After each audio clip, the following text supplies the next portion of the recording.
Je vous souhaite la bienvenue dans notre méditation « Sa grâce nous suffit » qui a pour titre « Un patrimoine inestimable ». À cause de l'espérance qui vous est réservée dans les cieux et que la parole de vérité, celle de l'Évangile, vous a précédemment fait connaître. Colossiens 1, verset 5.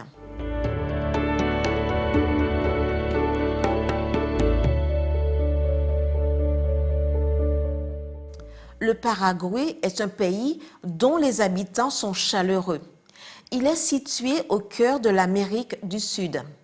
Mais c'est aussi le seul pays bilingue de la région, puisque l'espagnol et le guarani y sont parlés sur pratiquement tout son territoire. Carlos Antonio López Infran a été le premier président constitutionnel de la nation et une figure aux grandes capacités académiques et culturelles. Il a été élu en 1844 et réélu 3 fois, restant au pouvoir jusqu'en 1862. Après avoir gouverné son pays pendant 18 ans, il est mort le 10 septembre 1862. C'était un grand entrepreneur réalisant des conquêtes dans les domaines judiciaires, administratifs et éducatifs. Il a créé plus de 300 écoles et rendu l'éducation gratuite et obligatoire. Il rêvait du développement de son peuple. L'une de ses phrases les plus célèbres est la suivante.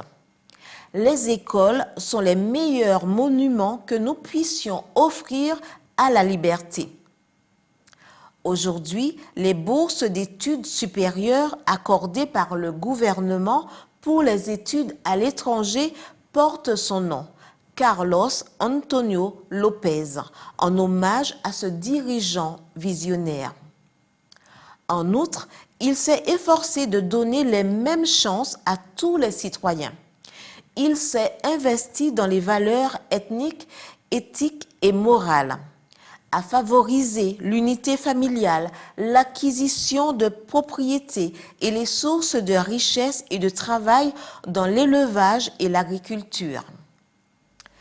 À l'occasion de la commémoration de la fête nationale du Paraguay, au cœur de l'Amérique du Sud, nous célébrerons ensemble, mais nous en profiterons aussi pour réaffirmer notre engagement envers la patrie suprême qui est au ciel, où les conquêtes des grands dirigeants seront insignifiantes devant le roi des rois et le seigneur des seigneurs, devant une terre rénovée et purifiée de tout péché au cœur de l'univers.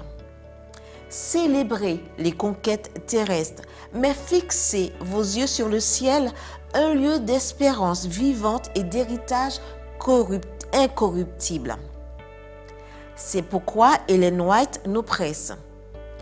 Le ciel doit remplir nos cœurs et notre vie quotidienne. Le Seigneur vient. Nous entendons les pas d'un Dieu qui s'approche. Oh, que ce sera glorieux de le voir et d'être accueilli par lui comme ses rachetés.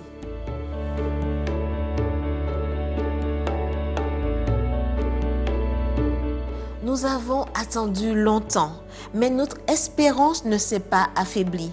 Si seulement nous pouvons contempler le roi dans sa beauté, nous serions bénis à toujours. Il me semble que je devrais m'écrier « En route pour la maison ». Amen.